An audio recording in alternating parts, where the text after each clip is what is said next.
Assalamualaikum warahmatullahi wabarakatuh. Di sini saya akan menjelaskan mengenai konflik Indonesia dan Organisasi Papua Merdeka dalam perspektif hukum humanitar internasional. Sebelum mulai, saya akan memperkenalkan diri saya terlebih dahulu. Nama saya adalah Fariza Tiffany Rahmadianti dengan NIM 181011213 dari kelas Hukum Humanitar B. Sebelum masuk ke dalam urusan masalah, di sini saya akan membahas sedikit mengenai latar belakang lahirnya dari OPM. Gagasan untuk mendirikan organisasi Papua Merdeka ini muncul pada tahun 1963 dan 1964, yang kemudian secara resmi terbentuk pada awal tahun 1965 di daerah Ayamaru. Pembentukan OPM ini dilatar belakangi oleh situasi yang memburuk di wilayah tersebut, yang saat itu kemudian membangkitkan kembali sikap anti asing yang kemudian berubah menjadi pemberontakan. Eksploitasi sumber daya alam secara besar-besaran yang mana hasilnya tidak dinikmati oleh penduduk dari wilayah itu sendiri, adanya dominasi pendatang terhadap penduduk asli, kemudian dibarengi dengan pendekatan keamanan yang digunakan oleh TNI yang sangat buruk, menjadikan OPM semakin mendapat simpati dari rakyat Papua, bahkan juga di kalangan yang semulanya menolak. Berikut adalah contoh aktivitas OPM di Papua. Yang kedua adalah rumusan masalah yang akan dibahas dalam presentasi kali ini. Yang pertama ada bagaimana konflik antara OPM dan pemerintah Indonesia dari sudut pandang hukum humaniter internasional.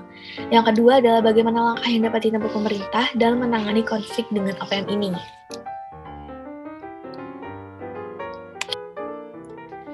Kemudian masuk pada analisis. Analisis yang pertama adalah dari rumusan masalah yang pertama, yakni konflik Indonesia dengan OPM dalam perspektif hukum humaniter internasional. Aturan mengenai penerapan konflik bersenjata non-internasional ini terdapat dalam pasal 3 Konvensi Jenewa tahun 1949 dan Protokol Tambahan 2 tahun 1977.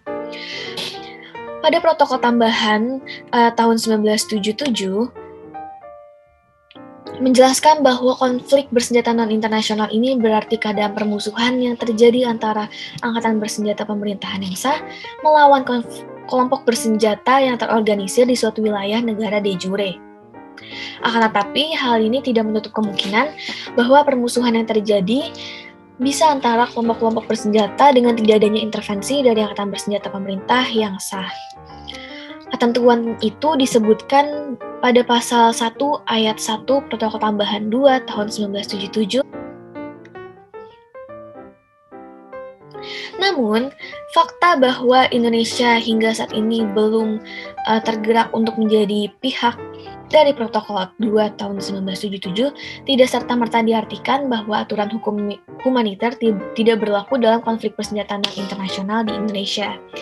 Seperti yang sudah dijelaskan di atas, aturan hukum humaniter mengenai konflik bersenjata non-internasional ini tidak hanya terdapat atau diatur dalam Protokol 2, namun juga terdapat dalam pasal 3 Konvensi Jenewa tahun 1949, di mana Indonesia telah menjadi pihak yang meratifikasi Konvensi Jenewa tahun 1949 melalui Undang-Undang Nomor 59 tahun 1958.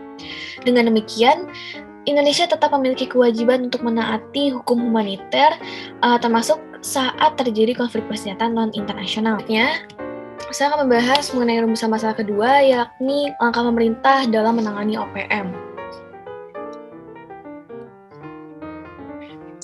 Pemerintah Indonesia diharapkan tidak melakukan hal-hal yang justru bisa membuat OPM menjadi lebih solid dan kuat, juga tidak memberikan pernyataan apapun termasuk dengan mengakui keberadaannya sebagai sebuah gerakan separatis. Untuk menghindari tindakan kekerasan yang berlebihan dan menurunkan jumlah pasukan militer untuk memberantas OPM merupakan langkah yang cerdas untuk mencegah peningkatan eskalasi konflik bersenjata. Selain itu, tindakan kekerasan hanya akan menjadikan OPM semakin solid dan kuat karena rakyat Papua yang menjadi korban akan dengan mudah diprovokasi untuk bergabung dan memperkuat OPM tersebut. Pemahaman akan aturan hukum humaniter dan hukum internasional yang baik juga dapat menghindari Indonesia dari tindakan gegabah menggunakan kekuatan bersenjata yang nantinya hanya akan menjustifikasi bangsa lain untuk turut ikut campur dalam urusan dalam negeri Indonesia. Kemudian telah masuk pada kesimpulan dan saran.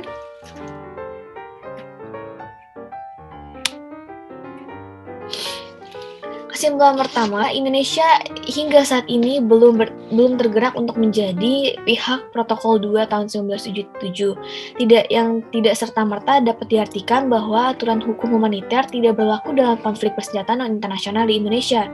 Dengan demikian, Indonesia tetap memiliki kewajiban untuk menaati aturan hukum humaniter, termasuk saat terjadi konflik persenjataan internasional. Kemudian, pemerintah Indonesia diharapkan tidak melakukan hal yang justru bisa membuat OPM menjadi lebih solid dan lebih kuat, juga tidak memberikan pernyataan apapun, termasuk dengan mengakui keberadaannya sebagai sebuah gerakan separatis. Upaya menghindari tindakan kekerasan yang berlebihan dan menurunkan jumlah pasukan militer ini adalah langkah yang cerdas untuk mencegah peningkatan eskalasi konflik bersenjata, serta pemahaman akan aturan hukum humaniter dan hukum internasional yang baik juga dapat menghindari Indonesia dari tindakan gegabah yang menggunakan kekuatan bersenjatanya yang nantinya hanya akan menjustifikasi bangsa lain untuk turut campur dalam urusan dalam negeri Indonesia. Saran dari saya adalah pemerintah Indonesia harus bisa lebih berhati-hati dalam pemilihan cara dan metode penegakan hukum yang akan dilakukan untuk kasus OPM di Papua. Tindakan-tindakan kekerasan yang dilakukan OPM jelas merupakan provokasi untuk memancing pemerintah Indonesia menggunakan upaya kekerasan yang intensitasnya lebih tinggi. Sekian presentasi dari saya, kurang lebihnya mohon maaf. Terima kasih telah mendengarkan. Wassalamualaikum warahmatullahi wabarakatuh.